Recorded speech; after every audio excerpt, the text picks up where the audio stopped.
तीन दामाद की सास पार्ट 2। अब तक आपने सुना कि कावेरी जी अपनी तीनों बेटियों ईशा, मोहिनी और सुहाना की शादी तीन घर जमाई लड़कों के साथ करवा देती है। उन्हें लगता है कि ये लड़के शायद घर का कामकाज संभाल लेंगे, लेकिन उनके तीनों घर जमाई बहुत आलसी थे। वो नौकरी भी नहीं करते थे और बाहर का काम भी नहीं। कावेरी जी ने अपनी बेटियों से कहा कि वो प्रेगनेंसी का बहाना बनाकर अपने पतियों को सबक सिखाए। अब सुनिए आगे। मम्मी, आपने जैसा कहा था हमने वैसा ही किया, लेकिन देखिए ना, विवेक का हाल तो वैसा का वैसा ही है। घर में ना सुबह का नाश्ता बनता है और ना खाना। नौकरी पर जाने की बात करूं तो खाने को दौड़ते हैं मुझे। हाँ मम्मी, मैंने भी सुमित को कितनी बार कहा कि अगर नौकरी नहीं करनी तो कोई छोटी सी दुकान ही खोल लो। घर का खर्चा कैसे चलेगा? देखो दोपहर के 12 बजने आए और जनाब अभी तक सो रहे हैं। हाँ मम्मी, ईशा और सुहाना ठीक कहती हैं। अविनाश का भी यही हाल है। जब मैंने अपनी प्रेगनेंसी के बारे में कहा तो मुझसे कहने लगा, अरे दूसरी लड़कियां तो 9-9 महीने तक नौकरी करती है, बस डिलीवरी के टाइम छुट्टी लेती है। मोहिनी, तुम भी नौकरी करो। अब मुझे कहाँ नौकरी मिलेगी? मम्मी बताओ अब मैं क्या करूं? हे भगवान, क्या सोचकर घर जमाई दामाद लाई थी मैं कि मेरी बेटियां मेरे पास रहेंगी और खुश रहेंगी, लेकिन इन आलसी दामादों ने तो हमारी जिंदगी को भी प्रॉब्लम में डाल दिया है। मैं तो कहती हूँ मम्मी, हम लोग वापस अपनी जॉब पर जाना शुरू कर देते हैं। बता देते हैं इन लोगों को कि हमने प्रेगनेंसी का बहाना किया है। नहीं नहीं बेटा, ऐसी गलती भी मत करना। अगर तुमने ऐसा किया तो इन तीनों की आदत और खराब हो जाएगी। अरे आज नहीं तो कल कभी तो तुम प्रेग्नेंट होगी, तब वापस यही प्रॉब्लम आएगी। तब क्या करोगी तुम तीनों? हाँ मम्मी, आपकी बात तो बिल्कुल सही है। इन लोगों को तो सुधारना ही पड़ेगा। लेकिन कैसे? अपने बच्चों के आने की खबर सुनकर भी इन लोगों पर कोई असर नहीं हो रहा। पैसे कमाने के लिए घर से बाहर निकलना ही नहीं चाहते ये तीनों। अब मेरे दिमाग में एक प्लान आया है।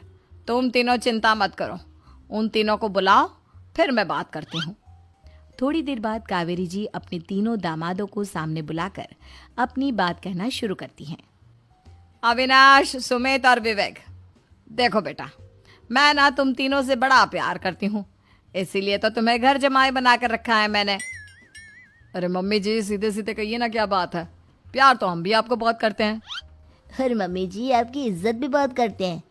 अरे भाई, आपके जैसी सास और कमाने वाली बीवी सबको मिलती है क्या? हाँ मम्मी, विवेक और सुमित ठीक कह रहे हैं। आपकी बेटी से शादी करके मेरी तो जिंदगी ही अच्छी हो गई है। जानती हूँ मैं, और ये भी जानती हूँ कि तुम तीनों अपने अपनी बीवियों से बहुत प्यार करते हो। बेटा, बात ऐसी है कि हमारे कुल गुरु ने कहा है कि प्रेग्नेंट होने के बाद मेरी तीनों बेटियां शुरू के 4 महीने हमारे गांव में जाकर रहेगी, जहां मेरे चाचा जी रहते हैं। अरे लेकिन क्यों मम्मी, गांव में जाकर रहने की क्या जरूरत है इन तीनों को? वो क्या है ना बेटा, हमारे परिवार को एक श्राप है। अगर मेरी बेटियों ने यहाँ पर बच्चा पैदा करने की कोशिश की तो उनके बच्चों को कुछ भी हो सकता है। इसलिए अब से लेकर 4 महीने पूरे होने तक इन्हें गांव वाले घर में रहना पड़ेगा। हाँ तो इसमें प्रॉब्लम क्या है मम्मी जी? हम भी वहाँ जाकर रहेंगे, पिकनिक मनाएंगे। अरे भाई, बीवी जहाँ हम भी वहाँ। हाँ यार, आइडिया तो बहुत अच्छा है। शहर की जिंदगी में रह रहकर परेशान हो चुके हैं, अब कुछ दिन गांव में बिताएंगे। तुम लोग समझने की कोशिश क्यों नहीं करते? तुम में से कोई भी वहां नहीं जा सकता, और मैं यहाँ रहूंगी ना तुम तीनों के साथ। 4 महीने की तो बात है, उसके बाद ये तीनों ही लौट कर आ जाएंगी। ठीक है मम्मी जी, अब हमारे बच्चों का सवाल है तो ये तो करना ही पड़ेगा।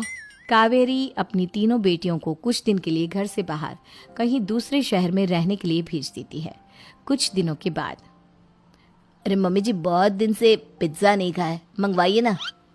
क्या बताऊं बेटा, पहले तो बेटियां खर्चा दे देती थी क्योंकि उनकी नौकरी थी, लेकिन अब तो मेरे पास पैसे ही नहीं बचे। थोड़े बहुत पैसे हैं जो बच्चों की डिलीवरी में काम आएंगे।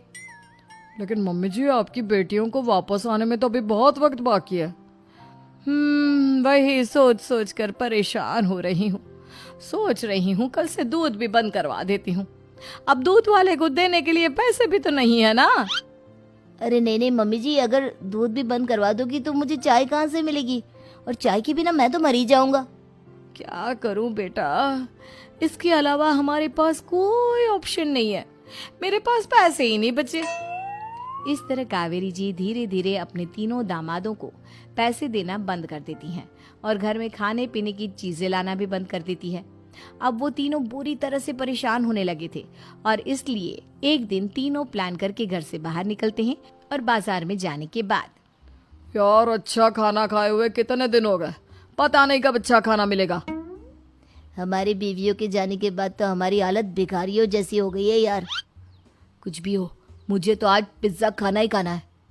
जेब में 1 रुपया नहीं है और पिज्जा खाएगा, कहाँ से आएंगे पैसे? अरे देख वहाँ सामने बोर्ड पर क्या लिखा हुआ है, कंप्यूटर पर काम करने के लिए एक आदमी की आवश्यकता है। भाई मैं तो जा रहा हूँ, काम करूँगा और शाम तक पैसे लाकर आराम से पिज्जा खाऊंगा। जा जा, तुझे कोई काम नहीं देने वाला, हम तो घर जा रहे हैं। चल भाई सुमित। सुमित और अविनाश वहां से चले जाते हैं और विवेक उस कंप्यूटर शॉप पर सारा दिन काम करके 5,000 रुपए कमा कर घर लौट कर आता है और अपने खाने के लिए अच्छी अच्छी चीजें भी लेकर आता है। ये देखकर विवेक और सुमित के दिल में भी कुछ पैसे कमाने की इच्छा जागती है। अरे सुबह सुबह कहाँ चल दिए तुम? मम्मी जी एक बहुत अच्छी जगह मिली है, कंप्यूटर पर काम करने के 5,000 मिले थे कल मुझे। अगर रोज काम करूंगा तो पूरे 40,000 की तनख्वाह।